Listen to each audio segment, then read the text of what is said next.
Hello and welcome back to the Done Deal YouTube channel. Today we've finally got a car that I've wanted to get my hands on for almost 4 years now, and actually in 2022 they've updated it.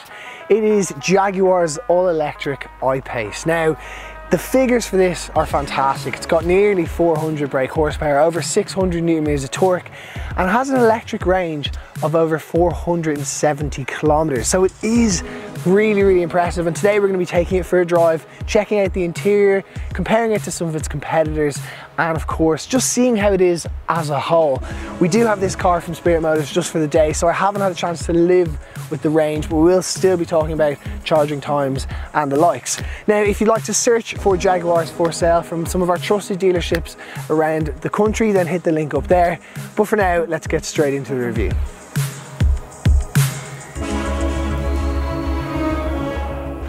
So quickly to touch on pricings of the I-Pace, they start at in around 77,000 euros, and that's for the S. Then this is the black edition. You'll see that's got some 20-inch alloy wheels, panoramic sunroof, and all the black bells and whistles like the wing mirrors and the tinted windows. That costs about 80,000 euros, and that's probably the one that I'd go for. But there is also an SE and a HSE on the market too. Now those can cost upwards of 100,000 euros, but the basics stay the same. You've still got that 90 kilowatt hour battery, which has a range of up to 470 kilometers. It also has nearly 400 brake horsepower and 690 odd newton meters of torque, as I said. Now, in terms of styling, I mean, as I said, I think it looks fantastic. It's extremely sleek. Obviously it's an SUV, but it's kind of got a more coupe look to it. And even things like the door handles, they just all feel very special. So let's play a little montage for you to have a look at it.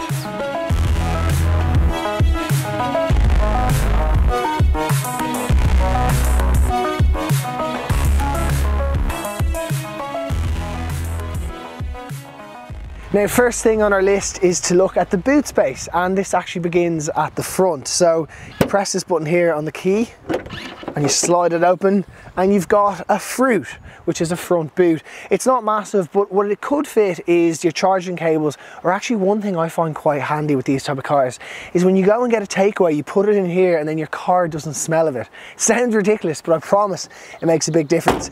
Another thing I really do want to point out in the front is this I-Pace is incredibly aerodynamic. So it has a front grille and it's all closed off here, but it actually swoops through and comes up out here just to make it really glide along the motorway. Now from the rear here, as you can see, the spoiler slopes down, continuing the aerodynamic theme, and I love the black badging. I think that's actually a really nice touch. And when we open it up here, it's actually quite a quick electronic tailgate, and you've got 656 litres. That is an almighty amount of milk, but it actually is quite practical too. Virtually no load lift. There's a little bit of storage under here for your charging cables. A lot of brands forget about that. And then you've got, of course, folding seats, a 12-volt socket, and some shopping hooks. So it is quite a practical boot in that respect, and as a whole it is quite functional too. So let's check out the inside and then let's go for a drive. Then on the interior, well, to begin with, look how wide that door opens up, and then there is two ISOFIX points, one here, one there. There's actually none in the front, so you can only have two toddlers. Now when you do climb in, the entryway maybe for your head isn't necessarily massive, but in here it's quite spacious despite the panoramic sunroof. Loads of knee room. What I will say is, compared to the e-tron, let's say for example one of the competitors, there's maybe a little bit less headroom, but it is quite comfortable in here. A little bit of storage, USB-C charging points, and a 12-volt socket, and an armrest here, and that is essentially everything back here. It's comfortable, it's clean, it's very bright. And one thing I will say is, normally I'm not a very big fan of kind of a beige or cream leather interior, or oyster I think it's called, but in Jaguar and Land Rovers I just think they set it off really nicely, so I'm a big fan. Oh, now in here in the I-Pace, it is sublime. The way it makes you feel is probably the best part about it, and that's a very difficult thing to put across on a camera. So I'd actually advise, go down to your local dealership, you can see where they are up there, and test drive one, because that's always the best way to go about it. But in terms of the actual finish, so To begin with, what I love is that the climate control is separate. It's not in a big center screen that we're seeing in a lot of new cars like Teslas and Mercedes and even the Ford Mustang Mach-E. Not that they're bad, but I just like the old-fashioned having this separate. And actually on the entry level, this isn't even a 5-inch digital screen. It's actually just good old-fashioned buttons. And a nice little touch is that here, if you want to turn up your climate control, you swivel this good old-fashioned knob, and then if you push it in, it actually works for your heated seats. Really, really cool. Now the infotainment system in itself, it actually operates using the same system as the brand new Land Rover Defender, which is leaps and bounds better than the previous version.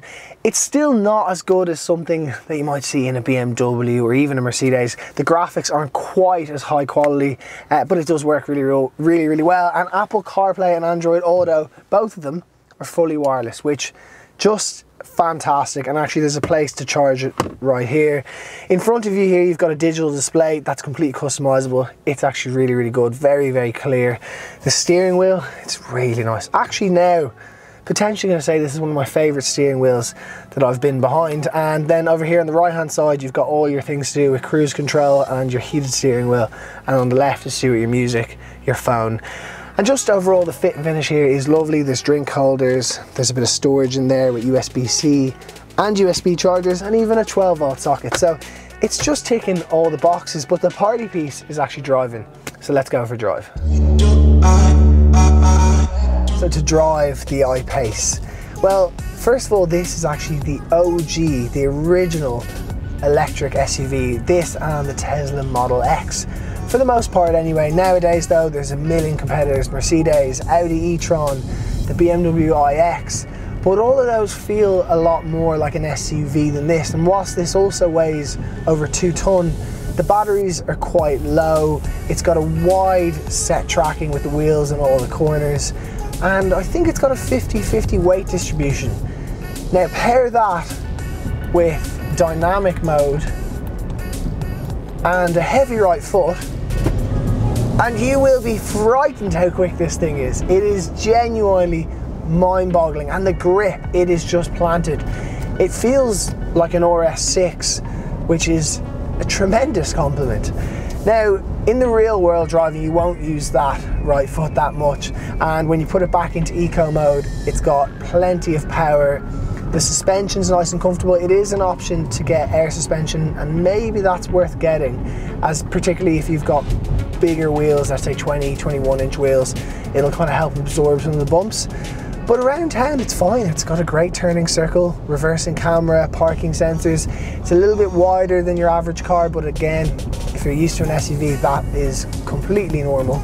Once you do take it out on the motorway, over here you've got your driving aids, and now these do vary depending on what model you get, but the S, the entry level, comes with the usual things like cruise control. It also has lane keep, or lane departure warning, I suppose is a better word to use, so it'll keep you in your lane.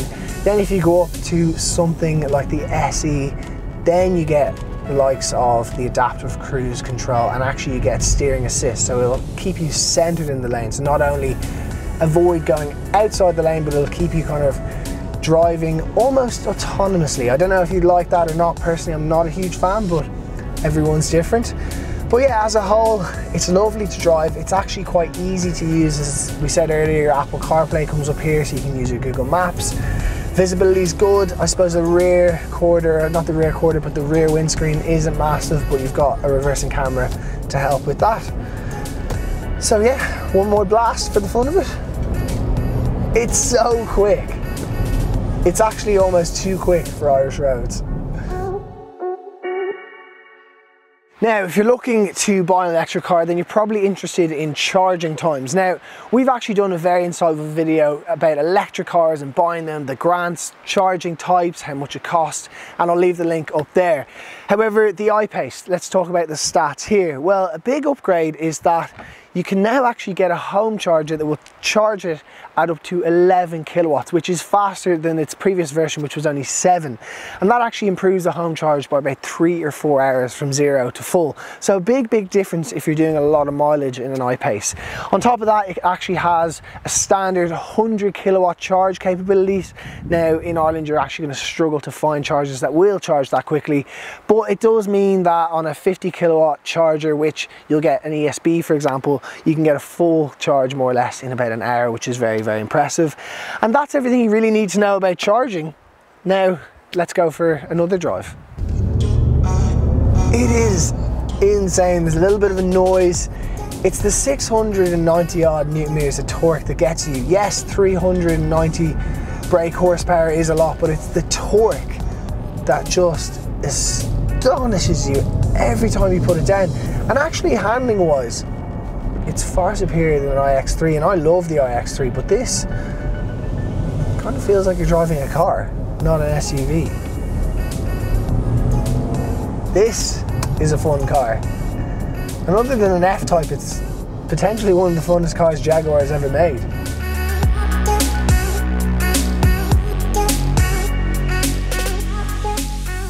So it's got a 90 kilowatt hour battery, which has a usable about 84 kilowatt hours, a range of, let's say, well over 400 anyway, and about 400 brake horsepower as well. The I-Pace is brilliant. There's no two ways about it. And I think actually, all those statistics aside, it's the way it drives, it's the way it handles and grips the road that really does actually kind of blow you away when you actually take it for a spin. Now, a big thing about this is actually that I think Jaguar are planning to go all electric in just a few years. So this is kind of a bit of an insight into what we're going to see. And I know that as a whole, Jaguar sales in the last couple of years worldwide have actually dropped, and I think now they're moving into this more premium luxury brand. And I know they've always been that, but they're stepping a little bit more into it.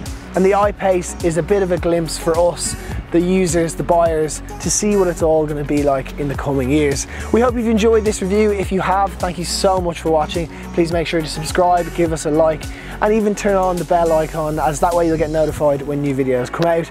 If you'd like to search for Jaguars for sale in Ireland, hit the link up there. A big thanks to Spirit Jaguar for having us test drive this car today. We really enjoyed it. Till the next one.